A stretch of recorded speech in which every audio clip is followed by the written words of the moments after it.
Selamat pagi para petani pemula, salam satu hobi. Pada pagi hari ini cuaca sepertinya hujan dari tadi malam. Jadi pada kesempatan kali ini kita akan membahas mengenai penyakit pada tanaman cabai pada saat musim hujan. Oke teman-teman semuanya, kita akan membahas mengenai penyakit pada cabai di saat musim hujan. Di depan kita ini adalah hasil tanaman cabai saya yang mana saya tanam di dalam polybag.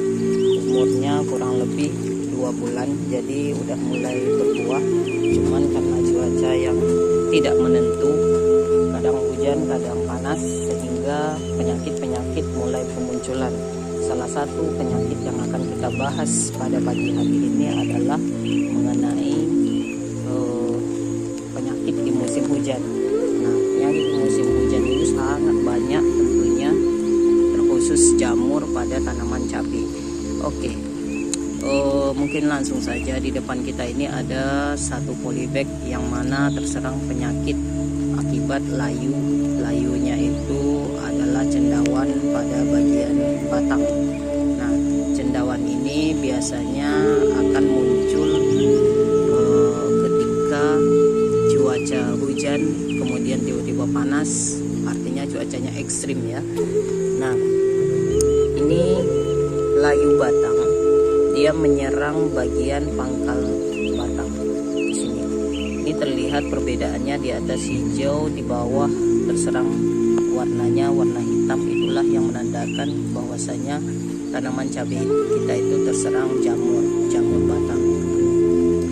Biasanya kalau seumpama masih bisa kita kendalikan, karena ini masih kecil, jadi kita nanti dicabut aja, kemudian tanahnya kita olah lagi, kita proses lagi, kemudian kita aduk lagi dengan pestisida dan sebagainya untuk mengatasi perkembangan lebih lanjut nantinya.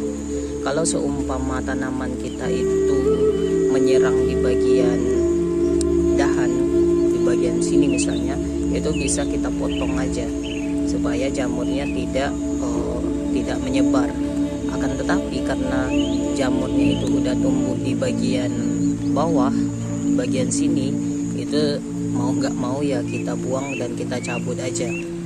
Nah, untuk pengendaliannya itu daripada mengobati, lebih baik mencegah lebih baik daripada mengobati, supaya tidak terserang penyakit-penyakit untuk tanaman cabai yang lain.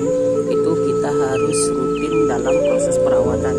Nah, perawatan yang sering saya lakukan adalah dengan melakukan proses pruning atau membuang dahan dan bagian daun yang tidak berguna pada saat pertumbuhan. Nanti di lain waktu saya akan bahas mengenai cara dan proses dalam melakukan pruning daun pada tanaman cabai tersebut. Jadi ini salah satu contohnya yang saya bahas tadi. Ini masih bisa kita kendalikan, di atasnya masih hijau, mungkin ini mulai menguning, mulai menampakkan tanda-tanda akan mati, tapi cuman di bagian yang terserang ini aja. Supaya ini tidak menyerang ke bagian yang di sampingnya, jamurnya ini tidak berpindah, kita akan lakukan proses potong di sini. Kita potong dengan gunting yang udah steril atau dengan pisau yang bersih ya tentunya.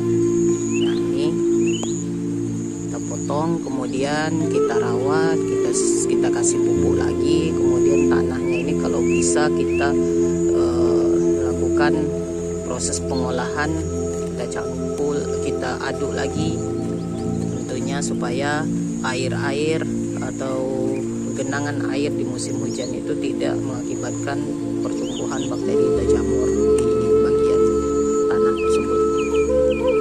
Oke, yang kedua kita akan membahas mengenai layu fusarium. Layu fusarium itu disebabkan oleh bakteri yang namanya adalah fusarium. Nah, fusarium ini akan berkembang di bagian bawah dari tanaman, yaitu tentunya akar ya.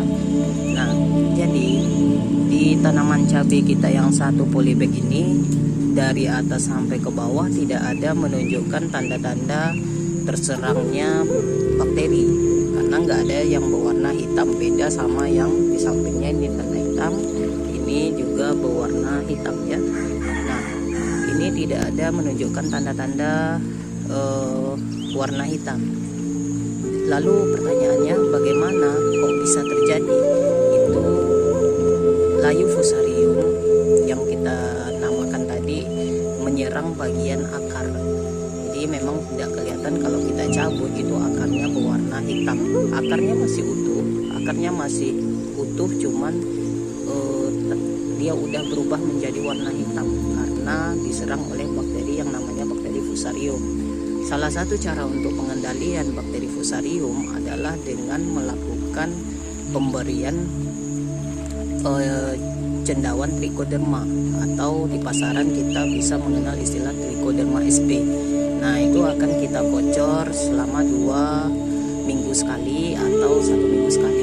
Kita kocorkan pada tanaman cabai tersebut sehingga bakteri-bakteri fusarium itu akan lamanya akan mati, karena cendawan trichoderma itu bersifat antagonis pada jamur atau bakteri fusarium. Oke, kita akan melakukan proses perbaikan untuk 3 tanaman cabai saya ini. Bagaimana perkembangan lebih lanjutnya nanti di lain waktu kita akan bahas lagi. Ini adalah tanaman cabai saya semuanya. Kita akan membahas di channel ini semua permasalahan, semua pengendalian dan proses dalam penanaman cabai dari awal sampai akhir tentunya. Terima kasih, selamat pagi teman-teman semuanya. Jangan lupa like dan subscribe. Assalamualaikum warahmatullahi wabarakatuh.